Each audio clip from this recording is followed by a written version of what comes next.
فرما رہے ہیں، میں گواہی دیتا ہوں کہ دنیا میں آپ کی مثال نہیں۔ عبداللہ بن حماد ایلی کہتے ہیں، کاش میں محمد بن اسماعیل کے بدن کا ایک بال ہی ہوتا۔ اتنا آنر ہے کہ ان کے جسم کا کوئی حصہ ہی ہو جاتا، کچھ نہیں تو ایک بال ہی ہوتا۔ سلیم بن مجاہد فرماتے ہیں، میں نے 60 سال میں ان جیسا نہ فقیر دیکھا اور نہ ہی ایسا پرہیزگار کسی اور کو دیکھا۔ احمد بن سیاد جنہوں نے تاریخ مرو لکھی ہے، وہ کہتے ہیں محمد بن اسماعیل فقیر، صاحب بصیرت، حافظ اور معرفت والے ہیں، یعنی ایٹ اے ٹائم صاحب بصیرت، بہت گہری نگاہ رکھنے والے، فقیر، دین کی باریک سمجھ بوجھ اور فقہ دینے کی قوت، بہترین حافظے والے اور معرفت والے ہیں۔ امام احمد بن حنبل رحمۃ اللہ علیہ فرماتے ہیں کہ ان کی تعریف کرتے ہیں، اور اس لیے بھی ان کی بہت تعریف ہے کہ ان کی عبادت، ان کے اخلاق، ان کے کردار کے ساتھ ساتھ سنتوں پہ عمل بہت زیادہ تھا۔ اچھا، جہاں علم بہت جانتے تھے وہاں کہتے ہیں بہترین جنگی فنون بھی جانتے تھے۔ کہتے ہیں کہ تیر اندازی اگرچہ علماء کا فن نہیں، لیکن امام بخاری رحمۃ اللہ علیہ اس لیے تیر اندازی کرتے کہ آپ صلی اللہ علیہ وسلم بہترین جنگی داؤ پیش جانتے تھے، اور کہتے ہیں اتنا اچھا ان کا نشانہ تھا کہ کبھی تیر کا نشانہ خطا نہیں جاتا تھا امام بخاری سے۔ وراق کہتے ہیں، میں نے کبھی امام بخاری رحمۃ اللہ علیہ کا تیر خطا ہوتے ہوئے نہیں دیکھا، حالانکہ مدتوں ان کی صحبت میں رہا۔ کہتے ہیں ہاں، ایک مرتبہ ایسا ہوا کہ ہم لوگ تیر اندازی کے لیے نکلے، اور اتفاقاً امام بخاری رحمۃ اللہ علیہ کا تیر ایک پل پر جو کسی نہر پہ بنا ہوا تھا، اس پل کے میخ پر جا کر ان کا تیر لگ گیا اور اس سے پل کو نقصان پہنچا۔ امام بخاری رحمۃ اللہ علیہ فوراً سواری سے اتر کے پل کے پاس سے تشریف لے گئے، تیر کو میخ سے نکالا اور ہم کو آواز دی۔ ہم قریب پہنچے تو آپ نے افسوس سے میری طرف مخاطب ہو کے فرمایا، ابو جعفر یعنی وراق سے، تم اس پل کے مالک کے پاس جاؤ اور کہو کہ ہم سے تمہارا پل خراب ہو گیا، اگر تم اجازت دو تو تمہارے پل جیسا پل ہم بنا دیں، یا تمہاری خوشی ہو تو ہم سے اس کی قیمت لے لو اور ہمارا قصور معاف کر دو۔ پل کے مالک حمید بن الاخضر نے کہلا بھیجا کہ امام بخاری کو میرا سلام کہو اور عرض کرو کہ کوئی حرج نہیں، میرا سارا مال اور دولت آپ پر قربان ہے، آپ کچھ فکر نہ کریں۔ امام بخاری نے یہ سنا تو بہت خوش ہو گئے اور اس خوشی میں 100 درہم غریبوں اور مسکینوں میں تقسیم کر دیا کہ میرا قصور دنیا میں معاف ہو گیا۔ 100 درہم کا صدقہ، اور اس کے ساتھ 500 احادیث روایت کی شکرانے کے طور پر۔ وہ جو میں نے آپ سے بھی واقعہ بیان کیا، جو مہمان سرا بنوائی گئی تھی، بخارا کی باہر تھی اور اینٹیں ڈھوتے، اور لوگوں نے کہا کہ آپ کو کیا ضرورت ہے اتنی محنت کی؟ کہتے تھے ھذا الذی ینفعنی، یہی تو وہ کام ہے جو مجھے فائدہ دے گا۔ اینٹیں ڈھو ڈھو کے لاتے، کہتے کیوں؟ حضور صلی اللہ علیہ وسلم نے جنگ خندق کے موقع پر اپنے ہاتھوں سے چٹانیں توڑی تھی کدال کے ساتھ، اور مسجد نبوی کی تعمیر میں اپنے ہاتھ مبارک سے صحابہ کرام کے ساتھ اینٹیں اور پتھر ڈھوئے تھے، اور جب آپ یہ کام کر رہے تھے اور ساتھ ساتھ یہ اشعار پڑھ رہے تھے، اللہم لا عیش الا عیش الآخرہ فاغفر للانصار والمہاجرہ، کہ زندگی تو اے اللہ آخرت کی ہی زندگی ہے، بس بخش دے انصار کو اور مہاجروں کو۔ اور آپ دیکھیں کہ اس وقت بھی جب اینٹیں ڈھو رہے ہیں تو ساتھ ساتھ حدیث بیان کریں، اور یہ پتہ چلتا ہے کہ حدیث سے عمل کرتے ہوئے یہ کام کر رہے تھے۔ اور جب مہمان سرا تیار ہو گئی، وہ مہمان خانہ جو مسافروں کے لیے مفت ایک چیز تھی، تو پھر خوب بڑی دعوت انہوں نے کی اس خوشی میں۔ کہتے ہیں لوگوں کے ساتھ نماز پڑھتے تو ہلکی پھلکی نماز پڑھتے، لوگوں پہ بوجھ نہ پڑے، اور 20 رکعت پڑھایا کرتے تھے۔ اس کے بعد تنہا جب نماز پڑھتے تو پھر آدھی رات تک اس طرح پڑھتے، نماز کے 3 راتوں میں قرآن پاک پورا کر دیتے تھے اپنا۔ اور کہتے تھے اس میں کیا شک ہے کہ رمضان کے دنوں میں قرآن نازل کیا گیا، شہر رمضان الذی انزل فیہ القرآن، اللہ نے فرما دیا ہے اور حضور صلی اللہ علیہ وسلم بھی تو ہر رمضان میں جبرائیل علیہ السلام کے ساتھ دورہ قرآن کیا کرتے تھے، اور آخری سال آپ صلی اللہ علیہ وسلم نے 2 مرتبہ دورہ قرآن کیا تھا۔ اس لیے اللہ کے بندوں کو چاہیے کہ رمضان میں قرآن سے اور زیادہ شغف کیا کریں اور زیادہ پڑھا کریں۔ کہتے ہیں میں نے 2 بار اللہ تعالیٰ سے دعا کی اور دونوں بار میری دعا قبول ہو گئی۔ کہتے تھے میں نے جب بھی کوئی دنیا کی بات کی تو پہلے اللہ کی حمد و ثنا کر لی اور اس کے بعد ذکر کی۔ دنیا کی بات اللہ کی تعریف کے بغیر بھی نہیں کرنی۔ کہتے تھے انسان کو ایسی حالت میں رہنا چاہیے کہ اگر وہ دربار الہی میں سوال کرے تو اس کا سوال رد نہ کیا جائے۔ یہ بہت جامع جملہ ہے امام صاحب کا، جس کا خلاصہ یعنی یہ اس حال میں رہے سے کیا مراد ہے؟ حلال روزی کھائے، سچ بولے، اللہ سے ڈرتا رہے، اس کے ساتھ اخلاص اور محبت، اور اسے کبھی غفلت نہ کرے۔ اور یہی انہوں نے خود بھی کیا۔ کبھی تو کہتے تھے میں نے جب دعائیں کی ہیں میری قبول ہیں تو میں ڈر گیا کہ میں آخرت کے اجر سے نہ محروم رہ جاؤں، اتنی زیادہ دنیا میں مہربانیاں مجھ پہ ہو رہی ہیں۔ امام بخاری رحمۃ اللہ علیہ عمرہ اور بادشاہوں سے دور دور رہا کرتے تھے۔ امام بخاری رحمۃ اللہ علیہ جب حدیث کا پورا اپنا علم مکمل کر کے واپس اپنے شہر بخارا میں آئے اور درس حدیث دینا شروع کیا تو دنیا تھی کہ جوک در جوک چلی آتی، اور اس قدر شہرت ہو گئی تھی ان کی کہ کہا جاتا جب یہ تشریف لائے تو لوگوں نے ان پر سے اشرفیاں نچھاور کی صدقے کے طور پہ غریب اٹھائیں، اتنی انہوں نے خوشیاں منائیں، اور کہا جاتا ہے جو لوگ ان کے استقبال کے لیے آئے تھے 4000 تو صرف گھوڑے پہ سوار لوگ تھے اور باقی لوگ تو الگ تھے جو پیدل۔ اتنی زیادہ ان کی دھوم، اتنا علم، خلقت میں اتنی محبت، لیکن ان کو دنیا کی کوئی پرواہ نہیں تھی۔ اس لیے جب خالد احمد ظاہری نے ان کو کہا کہ آپ آئیں اور میرے بچوں کو پڑھائیں میرے گھر پہ، تو انہوں نے کہا تھا کہ میں علم کی بے قدری نہیں کر سکتا، چند لوگوں کی خاطر عوام کو محروم نہیں کر سکتا، کہ اتنی دیر اگر میں چند بچوں کو پڑھاؤں تو یہاں جو ہزاروں لوگ آئیں ان کا نقصان ہو جائے گا۔ انہوں نے کہا کہ اچھا اگر آپ ہمارے محل میں تشریف لانا پسند نہیں کرتے تو شہزادوں کے لیے خاص وقت مقرر کر دیں جس میں عام لوگ نہ آئیں۔ امام مالک کو بھی یہی کہا تھا نا خلیفہ نے۔ انہوں نے کیا کہا؟ یہ حضور صلی اللہ علیہ وسلم کی میراث ہے، اس میں عام اور خاص سب کا برابر حصہ ہے۔ میری درسگاہ اور مسجد کا دروازہ ہر وقت اور ہر شخص کے لیے کھلا ہوا ہے، جس کو شوق ہو آ کر فائدہ اٹھا لے، کسی کے لیے روک ٹوک نہیں۔ میں کبھی ایسی درخواست منظور نہیں کر سکتا، اگر ناخوش ہو تو میرا درس بزور روک دو۔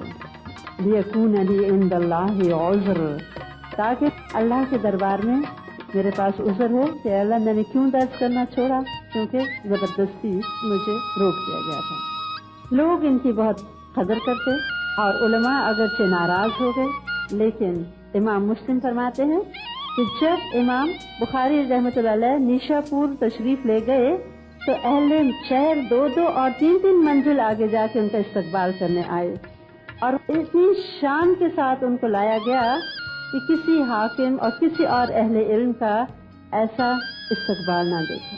پیدل سوار اور گھوڑ سوار اور گدھے اور خچر۔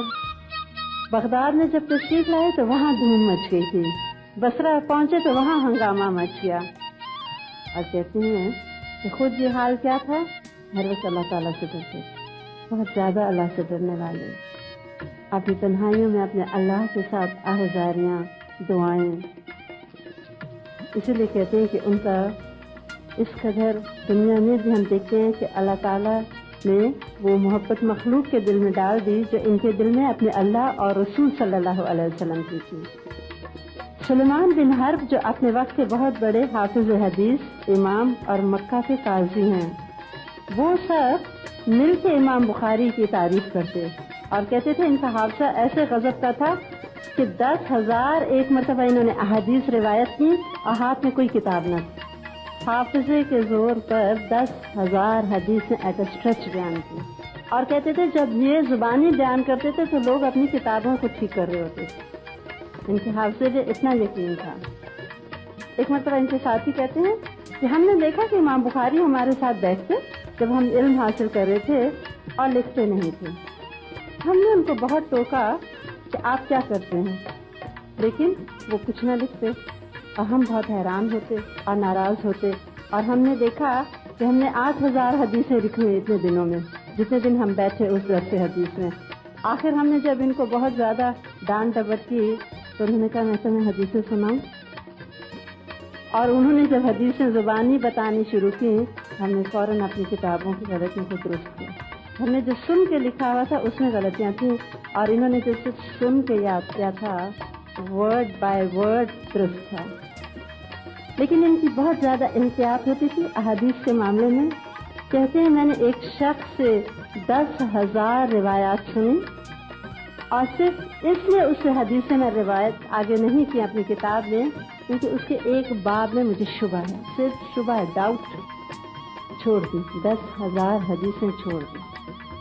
کہتے ہیں کئی لاکھ حدیثیں انہوں نے سنی، جمع کی، لیکن جب بخاری کو لکھنے لگے تو پھر اس میں سے چنتے گئے اور لاکھوں حدیثوں میں سے بالآخر چن کے تقریباً 7,500 حدیثوں کو سلیکٹ کیا. بالکل صحیح وہ حدیث جس کے راوی صحیح ہیں، ان میں کوئی کمی نہیں، جو راوی بہت اعلیٰ اخلاق، کردار، انصاف پسند، سچا، امانت دار، پرہیزگار، تقوی والا، ان سے حدیثیں لیتے. اور خود یہ حال تھا، کہتے تھے کہ کوئی کردار میں میرے شائبہ نہ رہے تاکہ بعض والے لوگوں کے دل میں کوئی ڈاؤٹ نہ ہو کہ جس کی کتاب پڑھ رہے ہیں وہ شخص خود ٹھیک نہیں تھا. اسی لیے ایک مرتبہ کہتے ہیں پانی کے جہاز سے جا رہا تھا، لمبا سفر تھا، راستے میں ایک شخص کے ساتھ جان پہچان ہو گئی اور بڑی محبت ڈیولپ ہوئی. ہوتے ہوتے امام بخاری رحمۃ اللہ علیہ نے اس کو بتا دیا کہ میرے پاس تھیلی میں 10,000 درہم ہے. کسی بات میں بات کر دی، وہ شخص بے ایمان ہو گیا. جب رات گزری تو صبح کے وقت سونا پیٹنا شروع کر دیا اور کہتا ہے میرے پاس 10,000 درہم کی تھیلی تھی، میری تھیلی چوری ہو گئی. تلاشی لو جس کے پاس نکل آئے میری تھیلیاں. نشانیاں بتائیں، سب کی تلاشی لی گئی، امام بخاری رحمۃ اللہ علیہ کی بھی لی گئی، لیکن تھیلی نہ نکلی. جب سفر ختم ہو گیا اور جہاز سے اترے تو راستے میں آ کے اس آدمی نے ان کو کہا مجھے اتنا بتا دیں کہ آپ نے اس تھیلی کو کیا کیا تھا. کہتے ہیں میں نے اسی وقت چپکے سے سمندر میں پھینک دی تھی. میں نہیں چاہتا تھا کہ میری ثقافت پہ کوئی شبہ آئے اور لوگ کہیں کہ یہ چور تھا. 10,000 درہم پانی میں بہا دیے. اور کہتے ہیں ایک مرتبہ بڑے بیمار ہوئے. طبیب نے اس زمانے میں کوئی نئی بات نہیں ہے، یورین ٹیسٹ بہت پرانی بات ہے، مسلمان تو اس زمانے میں کرتے تھے. طبیب نے ان کے پیشاب کا تجزیہ کیا، انالیسس کیا اور کہا کہ کئی سال ہو گئے انہوں نے صرف روٹی کھائی ہے، خالی سوکھی روٹی. ان کا علاج یہ کہ اب پراپر کھانا کھائیں. تب مانے کہ ہاں مجھے اتنے سال ہو گئے میں نے صرف خالی روٹی کھا کے گزارا تھا. سارا پیسہ علم پہ جو لگ جاتا تھا.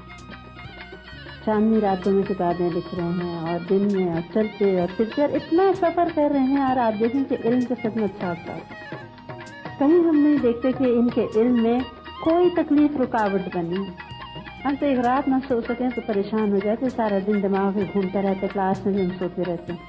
لیکن ان کو دیکھیں سفر بھی کر رہے ہیں، بھوک بھی ہے، پیاس بھی ہے، صعوبتیں بھی ہیں، گرمی ہے، سردی ہے، لیکن علم کے کام میں کوئی چیز خلل نہیں ڈالتی. ان کے ایک چیز جو ہمیں بہت زیادہ ملتی ہے وہ ہے کہ اپنے نفس پہ کنٹرول، نفس پہ بہت زیادہ کنٹرول رکھتے تھے. اور جب عبادت کرتے تھے تو پھر کوئی چیز کہتے ہیں مجھے محسوس ہی نہیں ہوتی. ایک مرتبہ کہتے ہیں نماز پڑھ رہا تھا، نماز پڑھنے کے بعد لوگوں کو کہتے ہیں ذرا دیکھنا نہیں کیا ہوا ہے مجھے. انہوں نے دیکھا کہ ان کے جسم کا حصہ سوجا ہوا تھا. 17 مرتبہ ایک زنبور نے ان کو نماز کی حالت میں کاٹا. 17 ٹائمز، اس کو آپ بمبل بھی کہتے ہیں یا واش کہتے ہیں. 17 مرتبہ. اور کہتے ہیں کہ سب سے ہمیں پتہ بھی نہیں چلا ان کو حالت نماز میں کوئی تکلیف نہیں پہنچی. جب ان کے جسم کو دیکھا اور سوجا ہوا اور وہ کاؤنٹ کیا گیا اس کے ڈنگ تو 17 مرتبہ اس نے کاٹا ہوا. کیونکہ کوئی چیز تکلیف محسوس نہیں ہوتی تھی جب وہ نماز میں ہوتے تھے. کہتے ہیں بہت ہی اعلی حوصلے والے، بہت اچھا بلند حوصلہ، بہت ہمت والے، بہت وسیع دماغ اور بہت کشادہ دل. اور اس کے ساتھ ساتھ دنیا سے بہت بے نیاز، بہت زیادہ تقوی والے، بہت علم و فراست والے۔ اسی طرح ایک مرتبہ ان سے امتحان سمرقند بخارا میں بھی لیا گیا، سمرقند میں، اور علماء نے 400 احادیث اسی طرح ملا کے ان سے ٹیسٹ کیا جیسے بغداد والوں نے لیا تھا، اور انہوں نے سب کو درست کر کے ٹھیک سے بیان کر دیا۔ امام بخاری رحمۃ اللہ علیہ کے ساتھ ساتھ امام مسلم رحمۃ اللہ علیہ کا ذکر کرنا اس وقت بہت مناسب ہے، کیونکہ ان دونوں کا ایک، جیسے میں نے کہا کہ ایرا ہے، ہم اثر ہیں۔ امام مسلم رحمۃ اللہ علیہ وہ بھی بہت زیادہ کنٹرول رکھتے تھے، اور جب عبادت کرتے تھے تو پھر کوئی چیز کہتے ہیں مجھے محسوس ہی نہیں ہوتی تھی۔ ایک مرتبہ کہتے ہیں نماز پڑھ رہا تھا، نماز پڑھنے کے بعد لوگوں کو کہتے ہیں ذرا دیکھنے میں کیا ہوا ہے مجھے۔ انہوں نے دیکھا کہ ان کا جسم کا حصہ سوجا ہوا تھا۔ 17 مرتبہ ایک زنبور نے ان کو نماز کی حالت میں کاٹا، 17 ٹائمز، اس کو آپ بمبل بھی کہتے ہیں یا واسپ کہتے ہیں، 17 مرتبہ۔ اور کہتے ہیں کہ سب سے ہمیں پتہ بھی نہیں چلا ان کو حالت نماز میں کوئی تکلیف بھی پہنچی۔ جب ان کے جسم کو دیکھا اور سوجا ہوا اور وہ کاؤنٹ کیا گیا اس کے ڈانگ، تو 17 مرتبہ اس نے کاٹا ہوا، ان کو کوئی چیز تکلیف محسوس نہیں ہوتی تھی جب وہ نماز میں ہوتے تھے۔ کہتے ہیں بہت ہی اعلیٰ حوصلے والے، بہت اچھا بلند حوصلہ، بہت ہمت والے، بہت وسیع دماغ اور بہت کشادہ دل، اور اس کے ساتھ ساتھ دنیا سے بہت بے نیاز، بہت زیادہ تقوی والے، بہت علم و فراست والے۔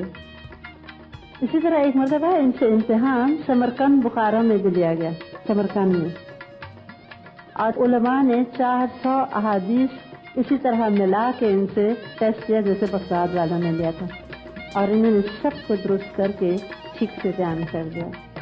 امام بخاری رحمۃ اللہ علیہ کے ساتھ ساتھ امام مسلم رحمۃ اللہ علیہ کا ذکر کرنا اس وقت بہت مناسب ہے، کیونکہ ان دونوں کا ایک، جیسے میں نے کہا کہ ایرا ہے، ہم اثر ہیں۔ امام مسلم رحمۃ اللہ علیہ وہ بھی خراسان کے شہر نیشاپور میں پیدا ہوئے تھے، اور 203 یا 206 ہجری میں پیدا ہوئے۔ پوری عمر ان کی 55 سال تھی۔ 261 میں انہوں نے نیشاپور میں انتقال کیا۔ ان کے والدین نے اپنے بیٹے کی بہترین تربیت کی، اور ایسی تربیت کی کہ آخری سانس تک امام مسلم رحمۃ اللہ علیہ پرہیزگار اور دیندار تھے۔ کبھی کسی کو اپنی زبان سے برا نہ کہا پوری عمر، نہ کسی کو مارا پیٹا، اور نہ ہی کبھی کسی کی غیبت کی۔ ان کو بھی اللہ تعالیٰ نے غیر معمولی ذہانت اور قوت حافظہ عطا کی تھی، اور تھوڑے ہی عرصے میں انہوں نے جب علوم کی طرف توجہ کی تو احادیث نبی صلی اللہ علیہ وسلم کی تعلیم حاصل کرنے کے بعد پھر اس علم کو آگے عام کیا۔ کہتے ہیں کہ اس زمانے میں محمد بن یحییٰ ذہلی نیشاپوری تھے، اور ایک اور بہت مشہور محدث یحییٰ بن یحییٰ نیشاپوری۔ ان دونوں کو ائمہ حدیث سمجھا جاتا تھا۔ ان کا حلقہ درس بہت وسیع تھا، یہاں تک کہ امام بخاری بھی ان کے پاس علم حاصل کرنے آتے تھے، اور امام بخاری کے ساتھ ساتھ امام مسلم بھی آتے تھے۔ گویا دونوں کے استاد ایک ہو گئے، اور دونوں ایٹ اے ٹائم اسٹوڈنٹ تھے، ایک ہی استاد تھے۔ کہتے ہوتے ہوتے امام بخاری رحمۃ اللہ علیہ کو امام ذہلی کے ساتھ کسی بات پہ نزاع ہو گیا، اختلاف ہو گیا۔ جیسے وہ مسئلہ تھا کتنا خلق قرآن والا، کہ قرآن مخلوق ہے، اور کہا جاتا تھا کہ نہیں مخلوق نہیں ہے، بلکہ صحیح بات ہے کہ اللہ کا علم ہے۔ اسی طرح امام ذہلی کہتے تھے کہ لفظ جو ہے قدیم ہے۔ اس بات سے فتنہ بڑھا، اور پھر آخر امام بخاری نے بہت سمجھایا، امام ذہلی نہ مانے تو امام ذہلی اتنے ناراض ہو گئے، انہوں نے اپنے حلقہ درس میں اعلان کر دیا کہ کوئی شخص امام بخاری سے نہ ملے۔ امام ذہلی بہت بلند پایا محدث سے اس وقت، اور نیشاپور میں ان کی دھاک تھی، اس سے لوگوں نے ان کے حکم کی تکمیل کی اور امام بخاری کے پاس آنا جانا چھوڑ دیا، لیکن امام مسلم برابر آتے جاتے رہے۔ شاگردوں نے امام ذہلی سے شکایت کی کہ یہ آپ کے پاس بھی آتا ہے اور ادھر بھی جاتا ہے۔ امام ذہلی نے کہا، ایک دن اعلان کیا کہ تم میں سے جو شخص اس عقیدے کا ہو جیسے کہ امام بخاری کہہ رہے ہیں تو میری مجلس میں شریک ہونا اس کے لیے حرام ہے، گویا کوئی اس کو چن لے یا مجھ کو چن لے۔ پھر امام مسلم یہ سنتے ہی اٹھے، اپنی چادر سر پہ رکھی اور واپس چلے آئے، اور پھر کبھی امام ذہلی رحمۃ اللہ علیہ کے حلقہ درس میں شامل نہیں ہوئے، یہاں تک کہ جو حدیثیں انہوں نے امام ذہلی سے سن کے لکھی ہوئی تھیں وہ ساری کتاب کی چاچن کو دیا، یعنی ان کی امانت ہے علم جو ان سے ملا، جب ان کے پاس نہیں جاتا ان کا علم ان کو واپس دے دیا۔ اس کے بعد امام مسلم مختلف علاقوں کی طرف تحصیل حدیث کے لیے گئے، جس میں حجاز، شام، مصر، رے، یمن اور بغداد بھی شامل ہیں، اور وہیں انہوں نے امام احمد بن حنبل اور مختلف جو مشہور اسکالر تھے ان سے علم حاصل کیا۔ انہوں نے 4 لاکھ حدیثیں جمع کر دی، پھر ان میں سے 1 لاکھ وہ حدیثیں جو بار بار ریپیٹ ہو رہی تھیں، ایک ہی حدیث بار بار مختلف لوگوں نے سنی، ان کو مقررات یعنی ریپیٹیشنز جو تھیں ان کو علیحدہ کیا، 3 لاکھ حدیثیں ان کے پاس اکٹھی ہو گئی۔ پھر 3 لاکھ حدیثوں میں سے دوبارہ سلیکشن کہ جو بالکل صحیح ہوں ان کو چن چن کے 12,000 سے کچھ زیادہ حدیثوں کا انتخاب کیا اور باقی کو چھوڑ دیا، اور پھر وہ مشہور صحیح حدیث کی کتاب لکھی جو امام مسلم رحمۃ اللہ علیہ کے نام سے، صحیح مسلم کے نام سے مشہور ہے۔ جو 6 حدیثیں جن کو علماء بہت معتبر اور صحیح کا لقب دیتے ہیں، ان میں صحیح بخاری اور صحیح مسلم دونوں ساتھ ساتھ شامل ہیں۔ تاہم اس پہ بہت اختلاف ہے علماء کا کہ صحیح بخاری کا درجہ بہتر ہے یا صحیح مسلم کا، اور اگر آپ علماء کے اتنے اچھے کمنٹ سے پڑھیں تو حیرت ہوتی ہے کہ کبھی کوئی ایک کو زیادہ ریٹ دیتا ہے اور دوسرا دوسرے کو۔ صحیح بات یہ ہے کہ دونوں کتابیں بہت صحیح ہیں، کیونکہ ان کے لکھنے والے خود بہت صحیح اور مخلص سے، اللہ کی خاطر خالص سے۔ امام مسلم رحمۃ اللہ علیہ نے صحیح مسلم کے علاوہ اور بھی چند بہت مفید کتابیں لکھی ہیں، ان کے نام ہیں مسند کبیر، کتاب الاسماء، کتاب العلل، کتاب الاسیان، کتاب حدیث عمر بن شعیب۔ یہ مختلف نام صرف بتا رہی ہوں آپ سے، دیکھیں کہ وہ لوگ ایک چیز نہیں کئی چیزیں لکھتے تھے۔ کتاب مشائخ مالک، کتاب الطبقات وغیرہ، کافی سارے لمبے نام ہیں۔ تو یہ دونوں امام اپنے وقت کے امام، بڑے صحیح لوگ، اعلیٰ اخلاق اور کردار کے مالک، زندگی وقف کر دی انہوں نے اللہ کے دین کی خاطر، اور جب ایک مرتبہ اس کام کا بیڑا اٹھایا اس کو کر کے چھوڑا، کوئی چیز پھر ادھوری نہیں چھوڑی، کام کو مکمل کیا۔ اور واقعی ہم سب پہ احسان ہے ان اماموں کا کہ ہم تک ان کی وجہ سے حضور صلی اللہ علیہ وسلم کا بہت درست علم پہنچ گیا اور بہت اچھے طریقے سے علم پہنچایا انہوں نے۔ امام مسلم رحمۃ اللہ علیہ کا انتقال کس طرح ہوا، یہ بھی ایک انتہائی انوکھا واقعہ ہے۔ ایک مرتبہ کسی نے ان سے کوئی حدیث کے بارے میں سوال کیا، انہوں نے کہا کہ میں تلاش کر کے بتاؤں گا۔ گھر آئے اور اپنی تمام حدیثوں کی جو کلیکشن تھی وہ دیکھتے رہے اور وہ ڈھونڈتے رہے جو اس شخص نے پوچھی ہوئی تھی۔ ان کے وہیں کتابوں کے پاس کھجوروں کا ٹوکرا تھا، یہ کھجوریں کھاتے رہے اور ڈھونڈتے رہے، کھاتے رہے اور ڈھونڈتے رہے، بہت دیر گزر گئی، حدیث نہ ملی، حتیٰ کہ بہت دیر بعد جب دیکھا تو پورا ٹوکرا کھجوروں کا کھا گیا۔ اس چیز سے بیمار ہو گئے اور پھر بالآخر کہتے ہیں کہ یہی بیماری ان کے انتقال کا سبب بنی۔ 55 برس سے کچھ اوپر تھے کہ بہت گراں قدر علم کی خدمت کر کے دنیا سے رخصت ہوئے۔ ادھر امام بخاری رحمۃ اللہ علیہ، جن کا نام دور دور تک مشہور تھا، جن کے بارے میں امام مسلم نے خود گواہی دے دی کہ آپ سے بڑا عالم اس وقت کوئی نہیں دنیا میں، ان کے لیے جب یہ آخری وقت میں اپنے واپس وطن آ گئے تو لوگوں نے تو بہت محبت سے بلایا اور بہت قدر کی، لیکن ہم نے دیکھا کہ حاکم جو تھا اس وقت کا ناراض ہو گیا تھا، اور جب انہوں نے انکار کر دیا کہ وہ آئیں اور ان کے بچوں کو علم دیں تو اس نے ان پہ بہت دباؤ ڈالا۔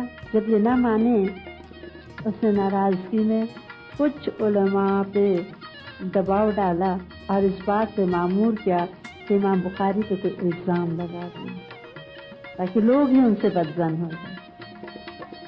لوگوں کے دلوں پہ ان کے علم کا، ان کے تقدس کا ایک گہرا اثر تھا. یہ کام بہت آسان نہ تھا، لہذا لوگوں نے ان پہ یہ تہمت لگائی، تہمت کہ آپ قرآنی الفاظ کے مخلوق ہونے کے قائل ہیں. اب یہ بات آپ کو سمجھ آ رہی ہے؟ کوئی جو امام احمد بن حنبل کے زمانے میں فتنہ اٹھا تھا کہ قرآن خلق ہے، علم اللہ کا نہیں خلق ہے. اب ان پہ تہمت لگا دی اور ان پہ بالکل بے بنیاد ایک الزام. لیکن یہ تہمت لگانے کے بعد اب شہر میں ایک ہنگامہ مچ گیا اور ساتھ ہی سرکاری حکم آیا کہ آپ شہر چھوڑ دیں. وہ شہر جہاں سے یہ اٹھے، علم کی روشنیاں پھیلائیں، یہاں آ کے لوگوں کو فائدہ اٹھایا، اسی شہر سے نکل جانے کا حکم. اور یہی تو سنت رہی ہے. حضور صلی اللہ علیہ وسلم کو بھی تو حق بات بولنے کے مکہ سے نکالا گیا تھا. جب یہ شہر چھوڑ کے نکلے تو بہت تکلیف میں تھے. اتنا بڑا الزام اور چھوٹا الزام ان پہ لگایا گیا. اتنے بڑے عالم پہ اتنا بڑا الزام تو کم بات نہیں، جو دوسروں کو صحیح دے اور اسی کے بارے میں الزام لگا دیا جائے کہ اس کا عقیدہ ہی غلط. کہتے ہیں نکلتے ہوئے انہوں نے ان کو بدوا دی اور کہتے ہیں ان کی بدوا رنگ لائی. حاکم جو تھا اس سے اس وقت خراسان کے حکمران نے کسی بات سے ناراض ہو کے اس کو گدھے پہ بٹھایا. جس بخارا کے حاکم نے ان کو نکالا تھا اس کو خراسان کے حکمران نے ناراض ہو کے گدھے پہ بٹھایا اور پھر قید کیا اور اسی قید میں کہتے ہیں مر گیا. اسی طرح ہر وہ شخص جو ان کو نکالنے میں ملوث تھا ان کو انتہائی بد انجام دیکھنا پڑا اور ان کی اولاد اور گھر والوں کو بھی ناقابل بیان ذلت اٹھانی پڑی. امام صاحب جب بخارا سے نکلے تو بیکند پہنچے. یہ بھی ایک جگہ تھی، وہاں پہ بھی ان لوگوں نے یہ جو بہتان شروع ہوا تھا وہاں بھی یہ فتنہ پہنچایا. اور امام صاحب کی آمد سے پہلے ہی خبر بیکند میں پہنچ چکی تھی. وہاں لوگوں کے دو گروہ ہو چکے تھے، ایک امام بخاری کے خلاف اور ایک ان کی حمایت میں. انہوں نے اپنی وجہ سے لوگوں کا اختلاف گوارا نہ کیا اور آگے جانے کا ارادہ کر لیا. سمرقند والوں نے درخواست کی آپ ہمارے پاس آئیں، یہاں آ کے درس دیں. کہتے ہیں سمرقند کے قریب ایک بستی تھی جس کا نام خرطنک تھا. یہ وہاں جا کے ایک رشتہ دار کے گھر رہنے لگے. عبد القدوس بن المختار کہتے ہیں خرطنک پہنچ کے ایک روز میں نے ان کو تہجد کی نماز کے بعد دعا کرتے ہوئے سنا. کہتے ہیں اللہ تیری زمین باوجود کشادہ ہونے کے مجھ پر تنگ ہو گئی ہے، مجھے اپنے پاس بلا لے. اللہ تعالیٰ نے دعا قبول کر لی اور چند دنوں کے بعد کہتے ہیں کہ بہت شدید بیمار ہو گئے اور اتنے بیمار ہوئے کہ جب سمرقند والوں نے بہت زور دیا کہ آپ ہمارے پاس آئیں، یہ تو تہمت غلط ہے، بے بنیاد ہے، ہم سب اتفاق کرتے ہیں اس بات پہ، اور بہت زور دیا تو انہوں نے سمرقند کی طرف جانے کا ارادہ کیا. سواری منگائی، اپنے جوتے پہنے، امامہ باندھا اور دو لوگوں نے مل کے ان کو بازو سے تھاما. سواری کی طرف 15-20 قدم پہنچے ہوں گے کہ لوگوں کو کہتے ہیں مجھے چھوڑ دو، مجھے بہت ذوق بڑھتا جا رہا ہے. کہتے ہیں ہم نے چھوڑا آپ کو، آپ لیٹ گئے، دعائیں کی اور ایک دم ان کے جسم سے بے انتہا پسینہ جاری ہونا شروع ہو گیا. یہاں تک کہ کہتے ہیں کہ عید الفطر کی رات کی آپ تقریباً 62 برس کی عمر میں اسی حالت میں انتقال کر گئے. اور یوں مسلمانوں کے محسن آپ صلی اللہ علیہ وسلم کی حدیثوں کی نشر و اشاعت کرنے والے بالآخر دنیا سے رخصت ہوئے. کہتے ہیں جب ان کو دفن کیا گیا تو اس کے بعد ان کی قبر سے نہایت تیز خوشبو پھیلی اور مورخین کہتے ہیں کہ وہ خوشبو اتنی تیز تھی کہ عنبر اور مشک سے بھی زیادہ بڑی ہوئی تھی. اس خوشبو کی اتنی شہرت ہوئی کہ دور دور سے لوگ اس خبر کی تصدیق کے لیے ان کی قبر پہ آتے اور پھر تھوڑی سی مٹی اٹھاڑے تھے تبرک کے طور پہ. اس طرح بستی والوں کو خوف ہوا کہ یہ نہ ہو کہ قبر کی مٹی باقی نہ رہے. اس کی حفاظت کی گئی اور قبر گھیر دی گئی تاکہ لوگ قبر سے مزید مٹی نہ اٹھائیں. خطیب اپنی سند سے عبد الواحد بن آدم الطواوسی کا ایک واقعہ بیان کرتے ہیں. وہ کہتے ہیں میں نے خواب میں حضور صلی اللہ علیہ وسلم کو دیکھا. آپ کے ساتھ صحابہ کرام کی ایک جماعت ہے اور آپ ایک جگہ کسی کے انتظار میں کھڑے ہیں. میں نے سلام کر کے عرض کیا کہ کس کا انتظار ہے؟ فرمایا محمد بن اسماعیل کا. کہتے ہیں چند روز بعد مجھے امام بخاری کے انتقال کی خبر معلوم ہوئی تو میں نے اپنے خواب کا اور ان کے وفات کا وقت ملایا تو وہ امام صاحب کے انتقال کا وہی وقت اور وہی دن نکلا جو میں نے خواب میں دیکھا۔ حضور صلی اللہ علیہ وسلم انتظار کر رہے ہیں۔ اسی طرح امام مسلم کے بارے میں آتا ہے کہ جب ان کا انتقال ہوا تو ان کے ایک ساتھی نے ان کو خواب میں دیکھا تو پوچھا کہ کیا معاملہ ہوا آپ کے ساتھ؟ کہا مجھے اس جز کی وجہ سے بخش دیا گیا۔ کہتے ہیں جب میں نے دیکھا ان کے ہاتھ میں جو جز تھا وہ صحیح مسلم کا جز تھا۔ تو یہ جو اتنی خدمتیں کی وہ اس طرح قبول ہوئی۔ اب آخر خواب بھی کہتے ہیں سچا خواب نبوت کا 46واں حصہ ہوتا ہے۔ یہ تھے ہمارے دونوں امام جو ہمارے لیے مشعل راہ دو کتابیں چھوڑ گئے۔ اللہ تعالیٰ کی کتاب کے بعد جو کتابیں بہت صحیح سمجھی جاتی ہیں ان میں حدیث کی کتابیں ہیں اور ان میں ان دو کتابوں کا بھی خاص طور پہ ذکر آتا ہے۔ ان کو اصحل کتاب کہا جاتا ہے، یعنی کتابوں میں سے بہت صحیح کتاب ہیں۔ اللہ تعالیٰ ان لوگوں سے راضی ہو اور ان سے اپنی رحمتیں اور برکتیں نازل فرمائیں۔ السلام علیکم ورحمۃ اللہ وبرکاتہ۔ نحمدہ ونصلی علی رسولہ کسی کے انتظار میں کھڑے ہیں۔ میں نے سلام کر کے عرض کیا کہ کس کا انتظار ہے؟ فرمایا محمد بن اسماعیل کا۔ کہتے ہیں چند روز بعد مجھے امام بخاری کے انتقال کی خبر معلوم ہوئی تو میں نے اپنے خواب کا اور ان کے وفات کا وقت ملایا تو وہ امام صاحب کے انتقال کا وہی وقت اور وہی دن نکلا جو میں نے خواب میں دیکھا۔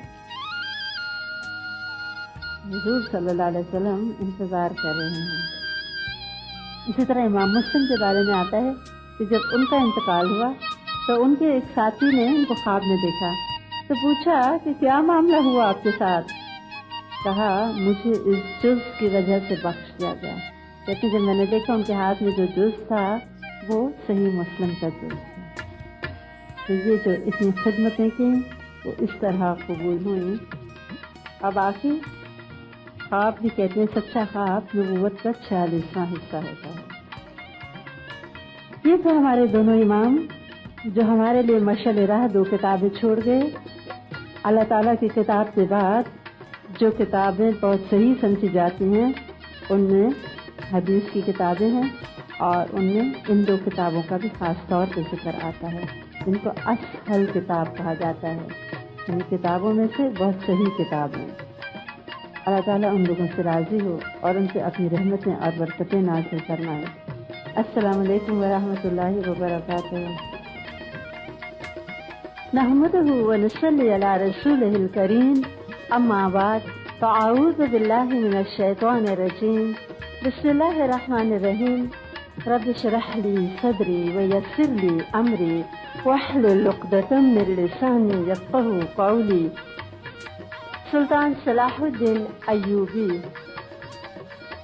سلطان صلاح الدین ایوبی کا نام جب آتا ہے تو ذہن میں ایک چیز فوراً آتی ہے کہ کروسیڈ کی جنگوں کے hero of the crusade wars, صلیبی جنگیں، وہ بہت مشہور جنگیں جو مسلمانوں اور عیسائیوں کے درمیان لڑی گئیں۔ ان جنگوں میں عیسائیوں کا موقف اپنے صلیب کی خاطر لڑنا تھا اور عیسیٰ علیہ السلام کی خاطر انہوں نے سارے یورپ کی فوجوں کو اکٹھا کر کے مسلمانوں پہ مختلف حملے کیے اور یہ جنگیں بہت طویل عرصے تک جاری رہیں۔ ہمارا موضوع اگرچہ براہ راست صلیبی جنگوں پہ نہیں ہے تاہم تھوڑا سا ان جنگوں کے بارے میں جاننا ضروری ہے تاکہ ہمیں معلوم ہو کہ وہ کون سے اسباب تھے جس کی وجہ سے سلطان صلاح الدین ایوبی کی ساری زندگی مسلسل جہاد میں گزر گئی۔ سلطان صلاح الدین ایوبی کے دادا کہا جاتا ہے آذربائیجان کے قریب ایک علاقے کے رہنے والے تھے۔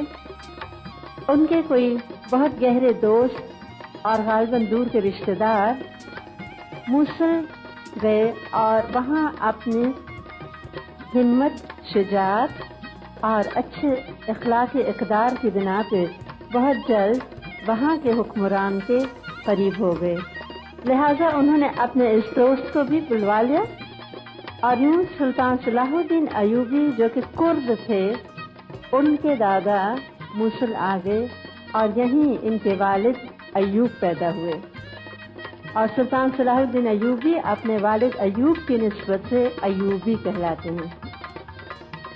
کہتے ہیں کہ ایوب جو ان کے والد تھے انتہائی نیک، متقی، رحیم، کریم اور شفیق انسان تھے۔ اس کے ساتھ ساتھ بہت باہمت اور دلیر۔ ان کے حسن اخلاق، علماء کی عزت کرنے کی خوبیاں اور دیگر ایسے خصائص تھے کہ بہت جلد ایوب کو تکریت کے قلعے کا حاکم بنا دیا گیا۔ تکریت دریائے دجلہ کے پاس ہے، ریور ٹگرس کے پاس، وہاں ایوب حکمران بنا دیے گئے۔ کچھ ایسے واقعات ہوئے جس کی بنا پہ حکمران ناراض ہو گیا، اور عین جس دن سلطان صلاح الدین ایوبی پیدا ہوئے تکریت میں، تو حکمران نے ان کے والد کو کہا کہ آپ کو برخاست کیا جاتا ہے، قلعہ خالی کر دیں۔ اگر ہم مسلمان نہ ہوتے تو شاید غلط نظر سے اس پیدائش کو دیکھتے، جیسے کہ ایک عیسائی مورخ کہتا تھا کہ اگرچہ شگون کے لحاظ سے دیکھا جاتا تو اس بچے کی پیدائش والد کے لیے بہت منحوس ثابت ہوئی، لیکن در حقیقت اس کی تولید والدین کے لیے باعث سعادت اور خوشبختی ثابت ہوئی۔ یعنی وقتی تکلیف دیکھ کے نتیجہ نہیں اخذ کرنا چاہیے، اس میں اللہ تعالیٰ کی بہت بہتریاں ہوتی ہیں۔ ان کے والد کو اس قلعے کو خالی کرنا پڑا اور وہ شام کی طرف چلے گئے۔ شام کے نامور اس وقت کے حکمران زنگی خاندان کے عماد الدین زنگی تھے، اور ان کے قتل کے بعد ان کا بیٹا نور الدین زنگی حکمران ہوا۔ نور الدین زنگی اس قدر نیک، عابد اور زاہد ایک انسان تھے کہ کہا جاتا ہے پھر خلفائے راشدین اور چند ایک مشہور مسلمان عابد اور زاہدوں کے بعد اگر کوئی نام ذہن میں آتا ہے تو نور الدین زنگی کا آتا ہے۔ یہ وہ مومن تھے جن کی ساری زندگی عیسائیوں کے خلاف جہاد کرتے ہوئے گزری، اور ان کے ہوتے ہوئے عیسائیوں کے حوصلے پست رہے، اور ان کا اپنا یہ حال تھا کہ بہت کم آمدنی تھی، اپنی ذاتی حق حلال تھی جس میں سے وہ گزارا کرتے تھے، اور ذاتی آمدنی کے سوا انہوں نے کبھی بھی بیت المال سے کچھ بھی نہ دیا۔ ایسے ہی نیک انسان کے پاس سلطان صلاح الدین ایوبی نے پرورش پائی۔ سلطان صلاح الدین ایوبی کہا جاتا ہے کہ بہت نیک اور ذہین ایک بچہ تھا، اور ان کے پیچھے والدین کی بہترین تربیت نظر آتی ہے، اور بہت جلد اپنے حکمران کے قریب ہو گیا۔